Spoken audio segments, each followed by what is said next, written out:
So let me just tell you about my day today. So, get up early, walk Jay like I normally do. Get my stuff together, go to the gym, drink a shake, go to work, think everything's gonna be good. So I went to work early because, I knew I had to leave early because I had stuff going on with my apartment again, and I needed to go see the lawyers and pay my rent to the lawyers because my HOA wasn't getting paid. And so I was summoned and demanded to pay rent to the lawyer. And I gave my property management until Tuesday afternoon to figure this out. Otherwise, I was going to pay the lawyer. So, work, having issues at work, my internet's not working right, the systems that I need aren't working right. So, work around it, no big deal. Go on about my day. And the past few days, I've been emailing the Nevada DMV back and forth because I can't get a duplicate registration online because I have an Arizona driver's license. I had to mail in or fax my request to them. So I, had faxed in my request, sent them an email to get a confirmation that they received it. They told me that they did not receive it, and if I would resend an email, I could just scan in the documents and send it to them. Why didn't they tell me that in the first place? So I send the email, get a response from the DMV. The lady says, I'm sorry, but your registration has been suspended. Please contact so-and-so in another office because they will have to send you the copy. What? So you're telling me that I've been driving around on a suspended registration and nobody bothered to let me know? I thought, oh, well, maybe they didn't have my address or whatever, but I got my renewal registration card in the mail because they just forwarded it to me here in Miami. No big deal, right? So here I am thinking that when I switched over my insurance, kept the same insurance company, but when I switched over my insurance, they suspended my registration because there was no proof in Nevada. So that means that since February, I've been driving around with a suspended registration. Thank you, baby Jesus, that I didn't get pulled over. So as soon as I find out that my registration is suspended, mind blown. Like, if I have to drive onto base, if I get pulled over, something happens, I am screwed. And nobody told me anything. So I immediately, thankfully it was lunchtime, I immediately tell my boss, hey, I need to go take care of something. I will be back as soon as possible. Because I wasn't going to take any more chances. I thought I was pretty lucky driving around for 3 months on a suspended registration. So I leave and go to one of those hole-in-the-wall DMVs. One of the guys had just gotten back and he's like, yeah, go, it's fine. There's not a long line. It'll be good. So I go. The place is packed, full of people. So I walk in and I grab a little ticket number off the little, rolly red roll ticket numbers.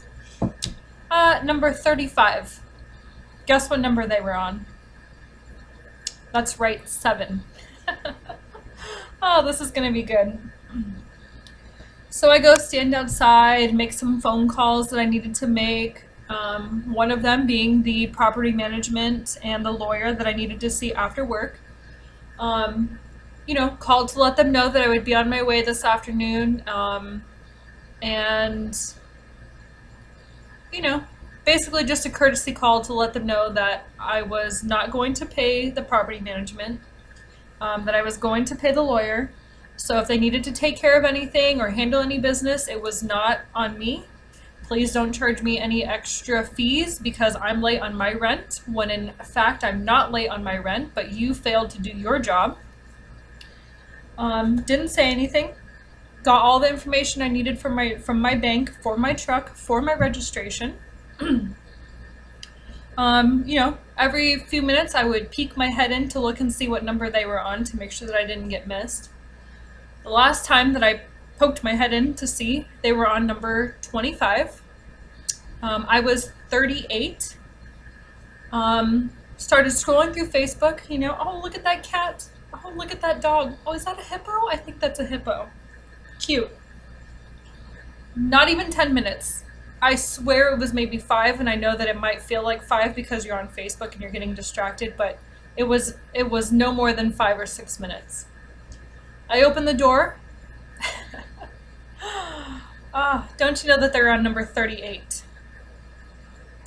Yep. They had already passed my number, which was 35, don't forget. So I was like, good, this is just perfect. So I go in, get a new number. Of course, the numbers are now like in the 50s. I think maybe I was like 55 or 58. I'm gonna go with 58. That sounds more like it. So, more time passes, wasting more time here when I could have been at work doing something because I was actually busy today, but had to drop everything. They get to my number and they tell me that they can help me. And because I'm military, they don't need all of, whatever extra information because I'm registering as a non-resident. Long story, but anyways. So then they tell me that they need my orders because I just moved here. Good. I wish I would have known that before I waited not once but twice in your line. And I was in such a hurry that I didn't even think to bring orders with me. So the guy says, when you come back, don't wait in line, just come see this person sitting right here. That's easier said than done. So I started to think and walk back to my truck, and I'm like, man, there might be orders in my truck. For what reason, I don't remember. But I go to my truck and I start digging around, and thank you, baby Jesus, there's orders in my truck. So I run back in, and she's already helping somebody else, of course. Her supervisor was helping her, and she was helping another guy. So I wait, another 10, 15 minutes for her to finish up with this guy.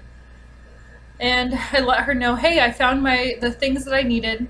Can you help me? And she said, yeah, of course. So then the manager comes back out and he, helps her because it's the first time she's done an exemption for non-residents.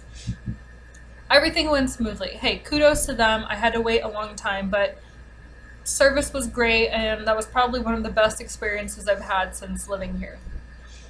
So I get back to work. Everything is still shitty and not working, of course.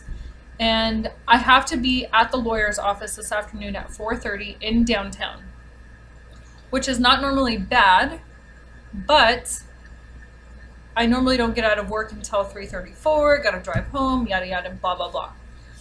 So I was trying to finish up some stuff since I left and had to drop everything, and I didn't want to leave the other girl with all kinds of work to do when I had already done that. So I'm like, hurrying, trying to get this stuff together, trying to make sure that it's all right, and the systems aren't working. So it's 3:30.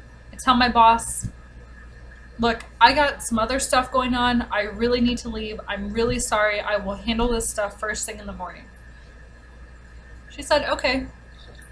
Had to stop at the bank and get a cashier's check because who just has regular checks laying around these days when you just pay everything online or in an app?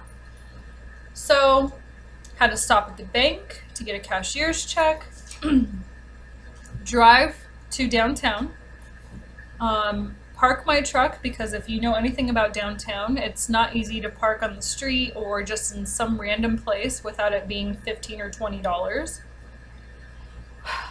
Park my truck, haul ass down the street to the building, go upstairs to the lawyer's office, tell the girl who I am, why I'm there, and I say, ma'am, I'm sorry, but can you please make me a copy of this stuff because I need to give it to the management company. as proof that I just sat here and gave you a check. She says, yeah, okay, that's no problem. Then the actual lady at the lawyer's office who was handling all of this business comes out with my papers in hand, and she's like, oh, Nicole, hi, nice to meet you. I'm really sorry, but this account was paid up today.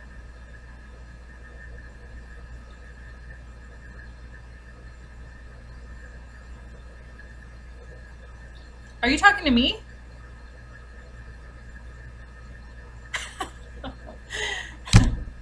So you're telling me that I ran around in a panic because I didn't think I was going to be here at before 4:30, had to stop and get a cashier's check to pull all of my rent money out of my account to come here and find out that the account has been paid up and I just need to pay my property management as I usually do.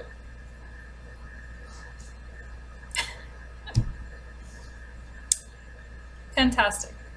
And the worst part, I called that office at 3:30 when I left my building and said, hey, I want to let you know I'm on my way. I will be there as soon as I can. I'm going to try my best to be there before 4:30, but I am on my way. She said, okay, no problem. I think that might have been a good time to tell me that the account has been paid up and I don't need to go in. But who am I? I don't know. I don't know anything, I guess. So I leave the office trying to keep my cool and composure because I'm in uniform. But as soon as the elevator doors closed,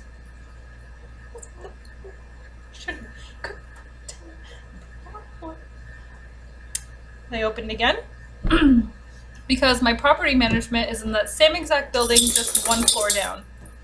Sorry, my dog. So I go into my property management office, and the guy that I normally talk to comes out. Nice guy, very thick accent.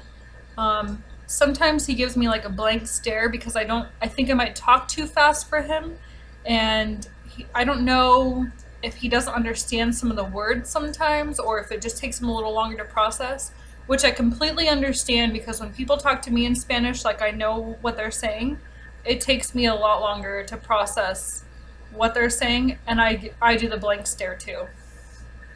Anywho, so I tell him, dude, I am pissed. Are you kidding me? I had to go to the bank. I had to rush downtown. I had to get to this office before 4:30. Not only that, but I called and they didn't say anything, and I'm just like laying it on him.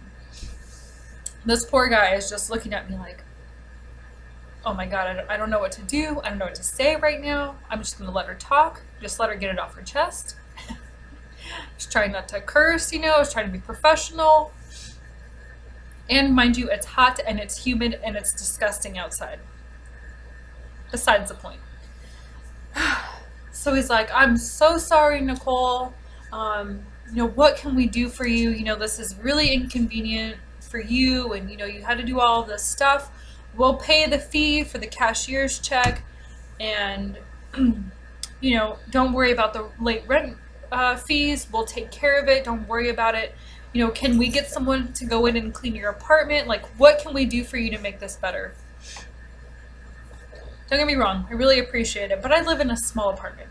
If I can't take care of my own apartment and the cleanliness, there's an issue. So I told him, you know what, don't worry about it, but now I need to go back to the bank and redeposit this money. Not that I don't have extra money to pay the rent and have that stuff out of my account, but you're gonna wait. If I had to do all this, you guys can wait for your money now, and I'll get around to it when I can. Probably tomorrow, but I did it today when I left that building. I don't like being late on things, okay? I don't know what to tell you. Anyways, so then I go to the bank and, I'm checking my phone checking my account online, um, just to see where I stand, you know, because that's what people do that. People do that at the bank. Well, I see a $6 charge from the Nevada DMV.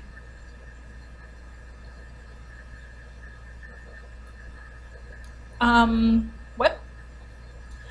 So I emailed the lady, trying to be as polite as I can. Excuse me. And I ask her, ma'am, I see that there's a $6 charge, but you told me that my registration is suspended, so you guys cannot issue me a copy of my registration. So I'm not understanding the $6 charge. She replies back to me. I just checked my email like 10 minutes ago. Probably 16 minutes ago, because that's how long this video is now. And she says, let me just look at it real quick. She said, I apologize. When I went to process your transaction yesterday, it stated the registration was suspended. Maybe I entered one of the numbers or letters incorrectly. Our records indicate that your original request for a duplicate registration was completed today, and you should receive your certificate within 7 to 10 days. Again, I may have entered the wrong plate number. I am sorry. Have a nice day.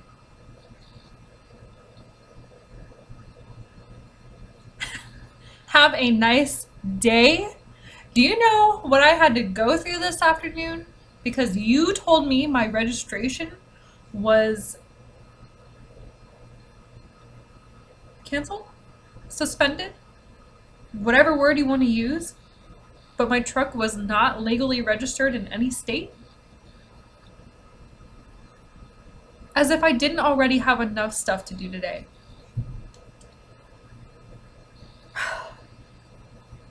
This is the kind of stuff that happens to me all the time. All the time.